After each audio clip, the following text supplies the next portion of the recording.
تو وہ بھی کہتے ہیں یہ بھی وہی کر رہے ہیں، یہ بھی کس بنیاد پہ یہ فرق ہوتا ہے کہ آپ؟ اصل میں دیکھیے بنیاد کا جو فرق ہے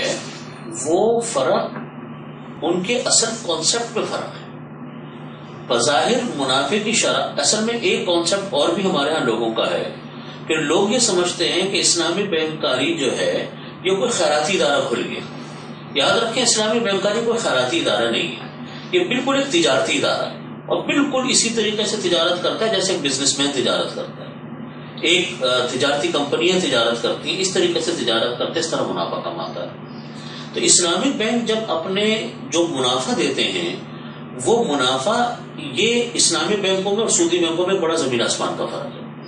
اسلامی بینکوں کے اندر جتنے ڈپازٹ ہولڈر اپنا کھاتہ کھلواتے ہیں، ڈپازٹس رکھواتے ہیں، اکاؤنٹ کھلواتے ہیں، ان کو یہ بات تحریری طور پر لکھ کر دی جاتی ہے کہ آپ کا منافع یہ بھی یقینی ہے اور وہ ابھی سے بتا دیا جاتا ہے پہلے سے، اور آپ کا جو سرمایہ ہے وہ بھی یقینی اور گارنٹیڈ ہے. اسلامی بینکوں کے اندر نہ سرمایہ گارنٹیڈ ہے نہ منافع گارنٹیڈ ہے، نہ یہ بتایا جا سکتا ہے کہ ہم آپ کو کتنا منافع دیں گے. دیکھیے منافع کی ہم شرح بتاتے ہیں کہ پرسنٹیج ہم آپ کو پروفٹ کی دیں گے 5%، 10%، 15% پرسنٹیج،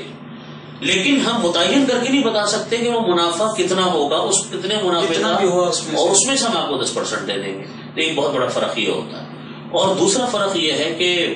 جو سودی بینک ہوتے ہیں ان کا پورا بزنس سود کے اوپر چل رہا ہوتا ہے، آگے قرضہ دیتے ہیں، قرضے پر پیسے لیتے ہیں. اسلام کا جو بینکوں کا جو طریقہ کار ہے وہ ایک تجارتی ادارے کی سطح پر کام کر رہے ہوتے ہیں اور باقاعدہ ایسٹس کے اندر ڈیل کر رہے ہوتے ہیں. آپ نے جیسے فرمایا کہ پرسنٹیج ہوتی ہے اس کے اوپر، نفع کے اوپر اتنا دیتے ہیں، اور کیا اس میں بھی کمی بیشی شرح میں آتی رہتی ہے کہ 15 مستقل کمی بیشی چلتی ہے؟ تو وہ آپ کلائنٹ کو آگاہ کرتے ہیں کہ ابھی اتنی ہوگی، تو حالات کے لحاظ سے جیسے مثال کے طور پہ آج کل حالات خراب ہیں تو ایسے موقع کے اوپر اگر کاروبار میں فرق پڑے گا تو منافع میں بھی فرق پڑنا چاہیے. اسی طریقے سے پچھلے دنوں اگر کبھی ہمارے ہاں کاروبار زیادہ اچھا رہا تو منافع بھی بہتر ہو جاتا ہے.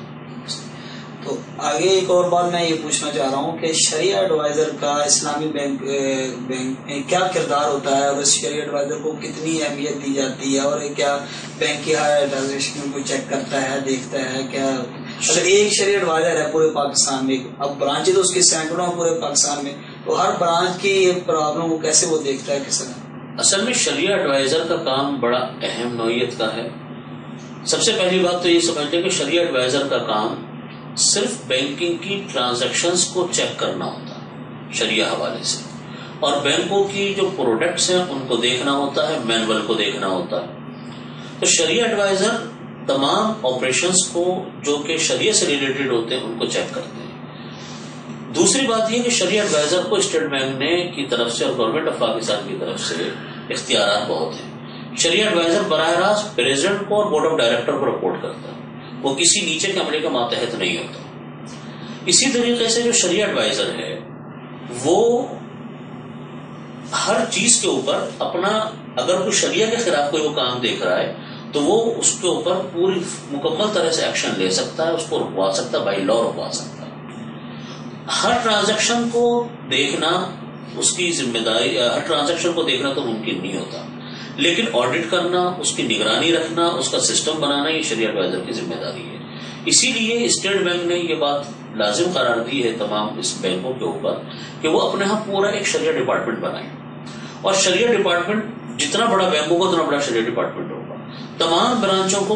وہ ڈیل کرے گا شریعہ ڈپارٹمنٹ. جس طرح بینک کے آڈٹ کے ڈپارٹمنٹ ہوتے ہیں، اکاؤنٹ کے ڈپارٹمنٹ ہوتے ہیں، جس طرح وہ چیک کرتے ہیں پورے پاکستان کو، اس طریقے سے شریعہ ڈپارٹمنٹ چیک کرے گا. ایڈوائزر تو ہر جگہ نہیں جائے گا لیکن اس کے کوآرڈینیٹر ہوتے ہیں. اپنے سال کے آخر میں کلوزنگ ہوتی ہے تو اس دوران وہ دیکھ لیتا ہے کہ آڈٹ کے دوران اس میں یوں ہوتا ہے کہ یعنی میرا اپنا معمول یہ ہے کہ میں تمام برانچوں کا سال میں 1 یا 2 وزٹ ضرور کرتا ہوں، تقریباً اکا دکا کسی میں نہیں جانا ہوتا، لیکن تقریباً تمام فائلوں کو چیک کرنے کا اب تک معمول میرا چل رہا ہے. سال میں 1 مرتبہ جاتا ہوں یا سال میں 2 مرتبہ میں آتا ہوں، اور دیکھنے کے بعد تماموں کو چیک کر کے اطمینان کر کے پھر کرتا ہوں. لیکن جن بینکوں کی برانچیں بہت زیادہ ہیں، 200 150 کے اوپر ہیں، تو وہ شریعہ ایڈوائزر تو خود نہیں جاتے، لیکن ان کے شریعہ ڈپارٹمنٹ کے لوگ مختلف جگہوں کے اوپر جا کر ان کو چیک کرتے ہیں. رینڈملی بیسس کے اوپر ان کا چیک اپ ہوتا ہے. آپ جیسے ڈاکٹر صاحب ایم سی بینک کی اسلامی برانچ سے تعلق ہے آپ کا، تو کیا اسلام اس بات کی اجازت دیتا ہے کہ ایک طرف تو سودی ہے، دوسری طرف ونڈوز الگ سے بنا دی ہے اسلامی برانچ کی، تو اس میں پرابلم نہیں ہوتی ہے کہ ایک ہی جگہ اماؤنٹ اکٹھی ہو رہی ہو؟ نہیں، یوں نہیں ہوتا کہ ایک جگہ اماؤنٹ اکٹھی ہو رہی ہے، بلکہ جس وقت اسلامی بینکوں کو لائسنس دیا جاتا ہے اسلامی بینکاری کا، بغیر لائسنس کے تو وہ کام کر نہیں سکتے، اس کی کچھ شرائط ہوتی ہے کہ آپ ان شرطوں کو پورا کریں گے تو اسلامی بینکنگ کا آپ ڈویژن اور پارٹ کہلائیں گے، اور اگر آپ نے ان کو شرط نہیں پوری کی تو آپ کو وہ لائسنس بھی نہیں ملے گا، بلکہ لائسنس کینسل بھی ہو جاتا ہے، جیسے پچھلے دنوں میں فیصل بینک کا لائسنس کینسل کر دیا گیا تھا۔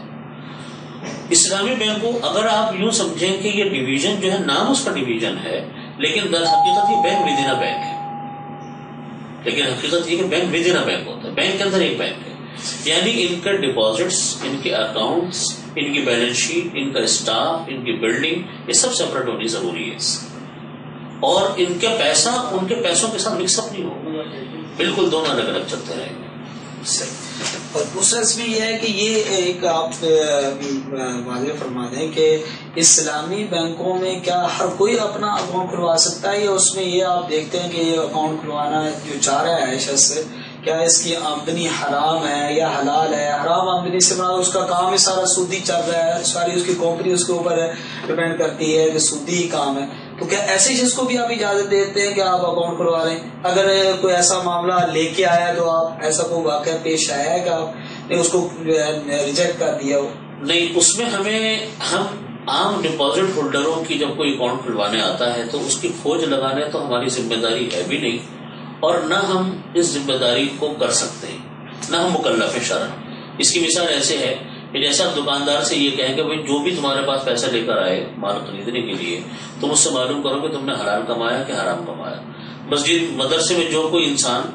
چندہ دینے آئے، ہم اس سے تحقیق کریں گے، ہمیں پہلے ثابت کرو کہ تم نے حلال پیسہ کمایا تھا حرام کمایا تھا، تو اس کا مکلف نہیں ہے۔ ہاں، اگر کوئی ادارہ ایسا آتا ہے جس کی آمدنی حرام ہے، یا کوئی شخص ایسا آگے انڈیویجول پرسن جس کے بارے میں ہمیں یہ معلوم ہے کہ اس کی آمدنی ٹوٹلی حرام